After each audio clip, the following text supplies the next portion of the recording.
Bismillahirrahmanirrahim. Assalamualaikum warahmatullahi wabarakatuh. Perkenalkan, nama saya Ahmad Heru. Di sini saya presentasi ini materi yang akan saya presentasikan mata kuliah psikologi dan pendidikan. Sebelumnya saya izin share screen.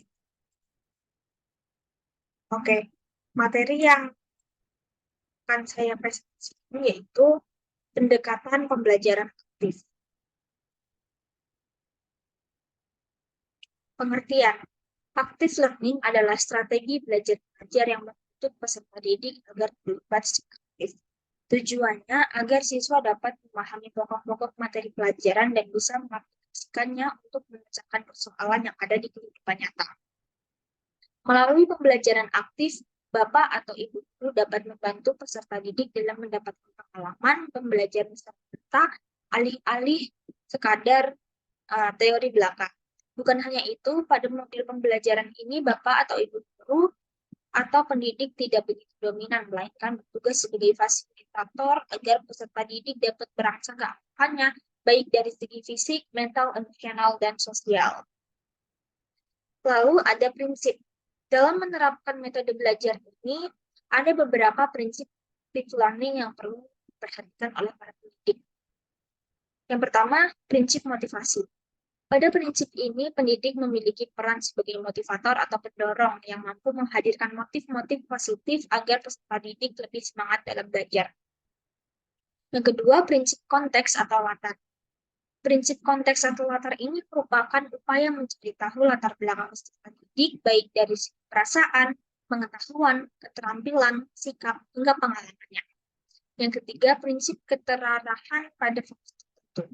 Sebelum proses belajar mengajar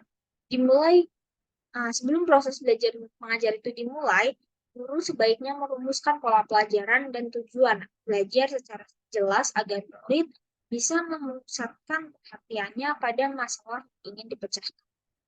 Yang keempat, prinsip sosialisasi. Prinsip sosialisasi ini dapat melatih peserta didik untuk belajar tentang kerjasama dengan teman sebayanya.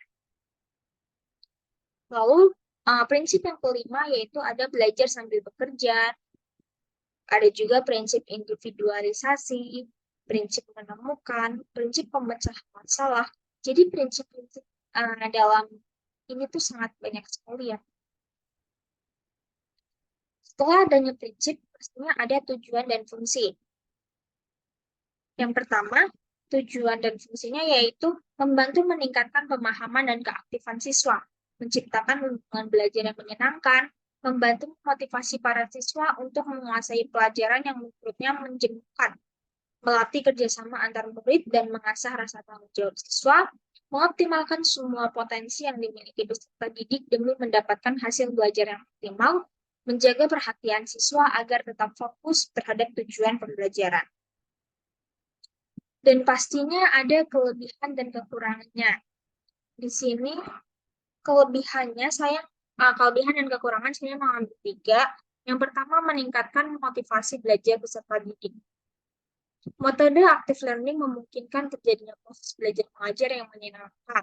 Dengan demikian, motivasi belajar peserta didik pun bisa makin meningkat. Yang kedua, mengajak peserta didik untuk berpartisipasi. Dan yang ketiga, mengasah proses berpikir. Di sini ada kekurangannya. Kekurangannya yaitu guru dituntut lebih kreatif. Pembelajaran aktif menuntut guru untuk lebih kreatif dalam menyampaikan materi. Kadang guru itu mempunyai karakter masing-masing untuk memberikan perlakuan yang tepat.